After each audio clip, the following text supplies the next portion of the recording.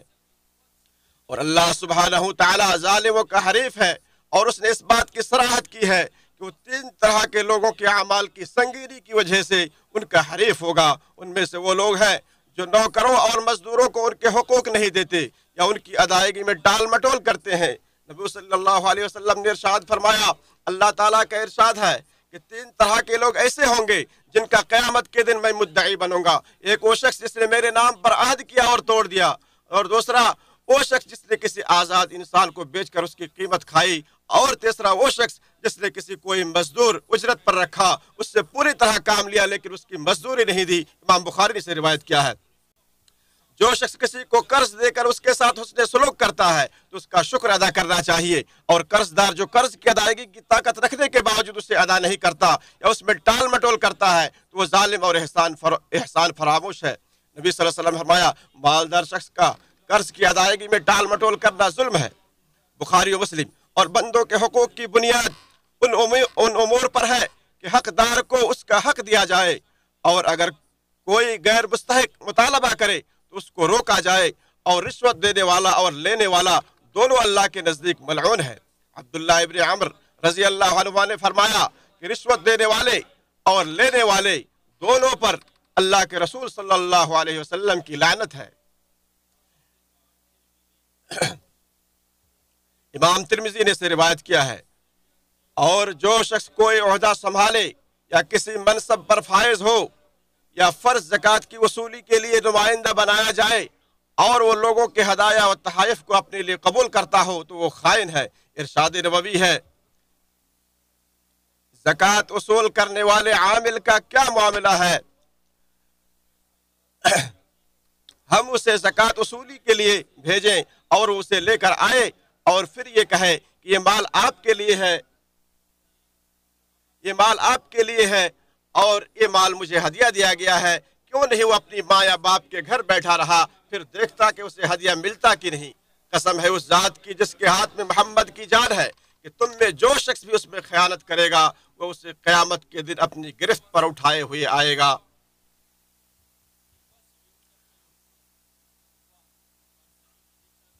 اسے امام بخاری اور مسلم نے روایت کیا ہے۔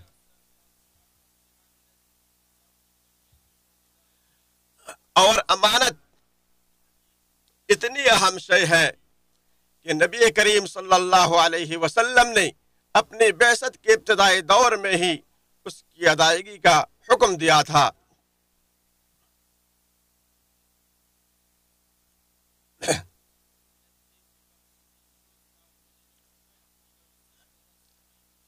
نبی کریم صلی اللہ علیہ وسلم نے اپنی بعثت کے ابتدائی دور میں ہی اس کی ادائیگی کا حکم دے دیا تھا۔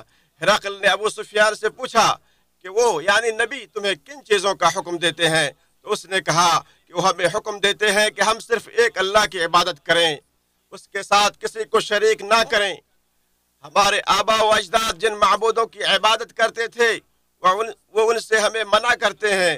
ہمیں نماز پڑھنے، صدقہ و خیرات کرنے، پاک دامنی اختیار کرنے، عہد و پیمان پورا کرنے اور امانت ادا کرنے کا حکم دیتے ہیں۔ امام بخاری نے اسے روایت کیا ہے۔ قیامت کے دن سب سے سنگین صورتحال میں امانت کے بارے میں بندے کا محاسبہ ہوگا۔ امانت داری کی سنگینی اور اہمیت کے پیش نظر اسے پل صراط پر لایا جائے گا، جیسا کہ نبی صلی اللہ علیہ وسلم نے ارشاد فرمایا، امانت اور رشتے ناطے کو بھیج دیا جائے گا، وہ پل صراط کے داہنے اور بائیں کھڑے ہو جائیں گے۔ امام مسلم نے اسے روایت کیا ہے۔ مسلمانوں کے اوقاف کی دیکھ ریکھ کرنے والا شخص اگر یہ فکر نہ کرے کہ کون سی چیز مسلمانوں کے لیے زیادہ فائدہ مند ہے، یا اوقاف میں سے مقررہ تنخواہ سے زیادہ وصول کرے، یا کسی مستحق کو محروم کر دے، یا وقف کرنے والوں کی شرائط کی خلاف ورزی کرے، تو وہ بھی اپنی امانت میں خیانت کا مرتکب شمار ہوگا۔ اور جو اپنے مریض یا میت کی وصیت کو نافذ نہ کرے، یا اس کے نفاذ میں تاخیر کرے، یا اس کے تقاضے کی مخالفت کرے، یا اس میں سے کچھ چھپا لے، تو وہ بھی اپنی ذمہ داری کی ادائیگی میں کوتاہی کا مرتکب شمار ہوگا۔ یتیموں اور ضعیفوں کا ولی اگر ان پر ظلم کرے یا انہیں ان کے حقوق نہ دے تو وہ ظالم ٹھہرے گا۔ ارشاد باری تعالیٰ ہے کہ جو لوگ ناحق سے یتیموں کا مال کھاتے ہیں وہ اپنے پیٹ میں آگ ہی بھر رہے ہیں اور عنقریب وہ دوزخ میں جائیں گے۔ جس کے ہاتھ میں کوئی چیز بطور امانت یا عاریتن ہو اور وہ اس کا انکار کر دے یا اس کی حفاظت میں کوتاہی برتے اور اسے برباد کر دے یا کوئی چیز اجرت پر لے اور اسے ضائع کر دے یا لوگ اسے کسی معاملے میں امانت دار سمجھے اور ان کے ساتھ خیانت کرے تو گویا اس نے ان کے حسن ظن پر پانی پھیر دیا اور معاشرے میں جو ایک دوسرے پر بھروسہ کیا جاتا تھا اسے بھی برباد کر دیا۔ اور کسی کا سامان لے کر انکار کرنے والا تو چور کی مانند ہے۔ عائشہ رضی اللہ تعالی عنہا نے فرمایا کہ ایک مخزومی عورت جو عاریتاً سامان لیتی تھی اور پھر انکار کر دیتی تھی تو آپ صلی اللہ علیہ وسلم نے اس کا ہاتھ کاٹنے کا حکم دیا۔ امام مسلم نے سے روایت کیا ہے جس نے کسی وارث کو وراثت سے محروم کر دیا یا اس کے حصے سے کم کر دیا یا چھپا دیا تو اس نے حرام مال کھایا۔ نبی صلی اللہ علیہ وسلم نے فرمایا اللہ کی جانب سے متعین میراث کے حصوں کو حصے داروں تک پہنچا دو۔ بخاری و مسلم۔ جو کسی کمزور پر اپنی طاقت و قوت کے بل بوتے پر زیادتی کرے اور اس کی رضامندی کے بغیر اس کا مال ہڑپ لے تو اسے چاہیے کہ اللہ تعالیٰ کی طاقت و قوت کو یاد کرے۔ فرمان نبوی ہے کسی شخص کا مال اس کی خوش دلی اور رضامندی کے بغیر حلال نہیں۔ امام احمد نے سے روایت کیا ہے جس نے کسی زمین کو غصب کیا یا اپنے حصے کو بڑھانے کے لیے اس کے نشانات کو تبدیل کیا تو اسے اسی ظلم کی طرح بدلہ دیا جائے گا۔ نبی صلی اللہ علیہ وسلم نے فرمایا اگر کسی شخص نے بھی دوسرے کی ایک بالش بھر زمین ظلم سے لے لی تو قیامت کے دن اس کی گردن میں 7 زمینوں کا توق ڈالا جائے گا۔ بخاری مسلم۔ جس شخص نے قسم کھا کر کسی مسلمان کا حق چھینا تو اس سے متعلق فرمان نبوی ہے کہ اللہ تعالیٰ نے اس کے لیے آگ واجب کر دی اور اس پر جنت حرام ٹھہرائی۔ ایک شخص نے آپ صلی اللہ علیہ وسلم سے عرض کیا اے اللہ کے رسول اگرچہ وہ معمولی سی چیز ہو۔ آپ صلی اللہ علیہ وسلم نے فرمایا چاہے وہ پیلو کے درخت کی ایک شاخ ہی ہو۔ امام مسلم نے سے روایت کیا ہے جو شخص بغیر فقر و فاقہ اور بغیر کسی تباہ کن مصیبت کے لوگوں سے ان کے مال مانگتا ہے تو گویا وہ آگ کے انگارے کا سوال کر رہا ہوتا ہے۔ نبی صلی اللہ علیہ وسلم نے فرمایا جو شخص مال بڑھانے کے لیے لوگوں سے ان کا مال مانگتا ہے وہ آگ کے انگارے مانگتا ہے، کم اکٹھا کر لے یا زیادہ کر لے۔ امام مسلم نے سے روایت کیا ہے لوگوں کے درمیان ہر وہ معاملہ جو ظلم و ستم، دھوکہ دہی، نقصان، ہیلے یا کسی ایسے کام سے روکنے پر مشتمل ہو جس سے انجام دینا اللہ تعالیٰ نے واجب کر رکھا ہے یا کسی ایسے فعل کے ارتکاب پر مشتمل ہو جس سے اللہ تعالیٰ نے منع کر رکھا ہے تو یہ سب ناحق مال کھانے کے زمرے میں داخل ہے۔ اور حرام کاموں کے ارد و گرد مصطفیٰ چیزوں کی چراگاہ ہوتی ہے، جو اس چراگاہ کے قریب جائے گا تو خدشہ ہے کہ وہ حرام میں مبتلا ہو جائے گا، اور جو شبہ والی چیزوں سے بچاؤ اختیار کرے گا وہ اپنی عزت و آبرو اور دین کو بچا پائے گا، اور جو ان میں داخل ہو جائے گا تو اس کا معاملہ اس کے برعکس ہوگا۔ کامل مسلمان وہ ہے جس کے ہاتھ اور زبان سے دوسرے مسلمان محفوظ ہوں اور دنیا سے وہ اس حالت میں جائے کہ اس کے اور کسی بھی مسلمان کے درمیان کسی قسم کا کوئی جانی یا مالی جھگڑا نہ ہو۔ نبی صلی اللہ علیہ وسلم نے ارشاد فرمایا میری یہ تمنا ہے کہ میں اللہ تعالیٰ سے اس حال میں ملاقات کروں کہ تم میں سے کوئی مجھ سے جانی و مالی ظلم و زیادتی کا مطالبہ نہ کرے۔ مسلمانوں، مال حرام جس قدر بھی بڑھ جائے وہ برکت سے خالی رہتا ہے، نحوست اور مصیبتوں کا سبب ہے، سعادت مندی کے لیے رکاوٹ اور غضب الہی کا باعث ہے۔ بندہ اپنے ہاتھوں کو آسمان کی طرف اٹھائے تو اس کی دعائیں بھی قبول نہیں ہوتی۔ عقل مند انسان وہ ہے جو اپنے مال کو دل کی بجائے ہاتھ میں رکھتا ہے اور اس کے سلسلے میں اللہ تعالیٰ سے ڈرتا ہے۔ رفاع رضی اللہ عنہ نبی صلی اللہ علیہ وسلم کے ہمراہ عیدگاہ کی طرف نکلے۔ آپ صلی اللہ علیہ وسلم نے لوگوں کو خرید و فروخت کرتے ہوئے دیکھا تو فرمایا اے تاجروں کی جماعت، تو لوگ رسول اللہ صلی اللہ علیہ وسلم کی بات سننے لگے اور انہوں نے آپ کی طرف اپنی گردنیں اور نگاہیں اونچی کر لیں۔ آپ صلی اللہ علیہ وسلم نے فرمایا تاجر لوگ قیامت کے دن گنہگار اٹھائے جائیں گے سوائے اس کے جو اللہ سے ڈرے، نیک کام کرے اور سچ بولے۔ امام ترمذی نے سے روایت کیا ہے حلال مال اگرچہ مقدار میں کم ہی ہو، اگر انسان قناعت پسند ہے تو وہی کافی ہو جاتا ہے، اور بندے کے لیے یہی تھوڑا مال اس سے بہتر ہے کہ وہ تعلیمات الہیہ اور ورع و تقوی کا خیال کیے بغیر مال کے سلسلے میں مقابلہ آرائی کرتا رہے۔ نبی صلی اللہ علیہ وسلم نے ارشاد فرمایا، اللہ کی قسم مجھے تمہارے متعلق محتاجی سے ڈر نہیں لگتا، مجھے تو اس کا خوف ہے کہ دنیا تم پر بھی اسی طرح کشادہ کر دی جائے گی جس طرح تم سے پہلوں پر کشادہ کی گئی تھی، پھر پہلوں کی طرح اس کے لیے تم آپس میں رشک کرو گے، اور جس طرح وہ ہلاک ہو گئے تھے تمہیں بھی یہ چیز ہلاک کر کے رہے گی۔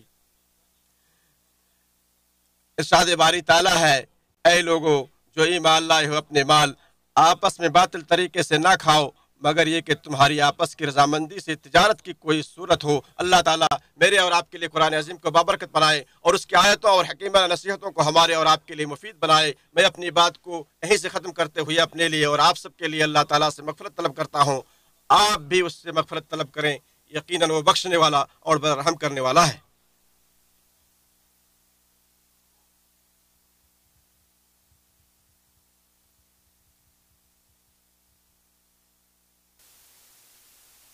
یہ ہے اس کے احسانات پر اور ہر طرح کا شکر ہے اس کی توفیق اور انعامات پر۔ میں اللہ کی عظمت شان کا اعتراف کرتے ہوئے گواہی دیتا ہوں کہ اس کے علاوہ کوئی معبود برحق نہیں، وہ تنہا ہے، اس کا کوئی شریک نہیں، اور میں گواہی دیتا ہوں کہ محمد صلی اللہ علیہ وسلم اس کے بندے اور رسول ہیں۔ بے شمار درود و سلام نازل ہو آپ پر، آپ کے آل اور صحابہ کرام پر۔ مسلمانوں پاکیزہ حلال مال کافی مقدار میں ہے، اور اللہ نیک اور پاک تینت لوگوں کا پالنہار ہے، جو اللہ کی عطا کردہ نعمتوں میں حدود الہیہ کا پاس و لحاظ رکھے گا اور اس کی طرف سے دیے گئے رزق میں اس کے حقوق کو ادا کرے گا تو اللہ تعالیٰ اسے اور زیادہ عطا کرے گا، اس کی عزت افزائی کرے گا، اس کی دعا قبول کرے گا، اس کے تھوڑے مال میں برکتیں نازل کرے گا اور اس کے رزق میں کشادگی عطا کرے گا۔ اللہ تعالیٰ جسے حلال مال عطا کرے اور اسے اطاعت کے کاموں میں لگائے اور معصیت و گناہ کے کاموں میں خرچ کرنے سے اجتناب کرے تو یہ وہ نعمت ہے جس پر نیک لوگ بھی رشک کرتے ہیں۔ نبی صلی اللہ علیہ وسلم نے فرمایا، حسد یعنی رشک صرف دو آدمیوں پر کرنا چاہیے، ایک وہ شخص جسے اللہ تعالیٰ نے قرآن پاک عطا کیا اور وہ رات کو نماز میں اس کی تلاوت کرے، دوسرا وہ شخص جسے اللہ تعالیٰ نے مال و دولت سے نوازا تو اسے رات کے گھڑیوں اور دن کے مختلف حصوں میں اللہ کی راہ میں خرچ کرتا رہا۔ بخاری مسلم۔ در حقیقت مفلس وہ نہیں ہے جو مال کی کمی کی وجہ سے غریب ہے، بلکہ مفلس وہ ہے جس نے نیکیاں حاصل نہ کی، گناہوں کو نہ چھوڑا، باطل طریقے سے لوگوں کے مال کھائے اور لوگوں کی جان اور عزت و آبرو پر ناحق حملے کیے۔ پھر یہ جان لیں کہ اللہ تعالیٰ نے آپ سب کو اپنے نبی پر درود و سلام بھیجنے کا حکم دیا ہے، چنانچہ اللہ نے قرآن میں ارشاد فرمایا، اللہ تعالیٰ اور اس کے فرشتے نبی صلی اللہ علیہ وسلم پر رحمت بھیجتے ہیں، ایمان والو تم بھی ان پر درود و سلام خوب بھیجتے رہا کرو۔ اے اللہ ہمارے نبی محمد صلی اللہ علیہ وسلم پر درود و سلام اور برکت نازل فرما۔ اے اللہ خلفائے راشدین ابوبکر، عمر، عثمان، علی سے راضی ہو جا جنہوں نے حق و انصاف کے ساتھ فیصلے کیے، بلکہ تمام صحابہ کرام سے راضی ہو جا اور اپنے جود و کرم کی بارش کرتے ہوئے ان کے ساتھ ساتھ ہم سے بھی راضی ہو جا۔ اے اکرم الاکرمین، اے اللہ اسلام اور مسلمانوں کو عزت و غلبہ عطا فرما، شرک اور مشرکوں کو ذلیل فرما، دشمنان دین کو تہس نہس کر دے۔ اے اللہ اس ملک کو اور تمام اسلامی ممالک کو امن و امان اور خوشحالی کا گہوارہ بنا دے۔ اے اللہ ہمارے امام اور ان کے ولی عہد کو اپنے پسندیدہ امور کی توفیق دے، نیکی و تقوی کے کاموں پر لگا دے اور ان کے ذریعے اسلام اور مسلمانوں کو فائدہ پہنچا۔ اے سارے جہانوں کے پالنہار، تو مسلمانوں کے تمام حکمرانوں کو قرآن پر عمل کرنے اور شریعت کو لاگو کرنے کی توفیق عطا فرما۔ اے ہمارا رب ہمیں دنیا میں نیکی دے اور آخرت میں بھی بھلائی عطا فرما اور عذاب جہنم سے نجات دے۔ اے ہمارا رب ہم نے اپنے نفسوں پر ظلم کیا اور اگر تو ہماری مغفرت نہ کرے اور ہم پر رحم نہ کرے تو واقعی ہم نقصان پانے والوں میں سے ہو جائیں گے۔ اے اللہ تو ہمیں بارش عطا کر۔ اے اللہ ہم نے اپنے نفسوں پر ظلم کیا۔ اللہ کے بندو، اللہ تعالیٰ عدل کا، بھلائی کا اور قرابت داروں کو مالی تعاون دینے کا حکم دیتا ہے اور بے حیائی کے کاموں، ناشائستہ حرکتوں اور ظلم و زیادتی سے روکتا ہے۔ وہ خود تمہیں نصیحت کر رہا ہے تاکہ تم نصیحت حاصل کرو۔ وہ اللہ جو عظمت اور جلال والا ہے، اسے یاد کرو، وہ تمہیں یاد کرے گا، اور اس کی نعمتوں پر اس کا شکر ادا کرو، وہ تمہیں اور زیادہ عطا کرے گا۔ بے شک اللہ کا ذکر بڑی چیز ہے، جو کچھ تم کر رہے ہو اللہ اس سے خبردار ہے۔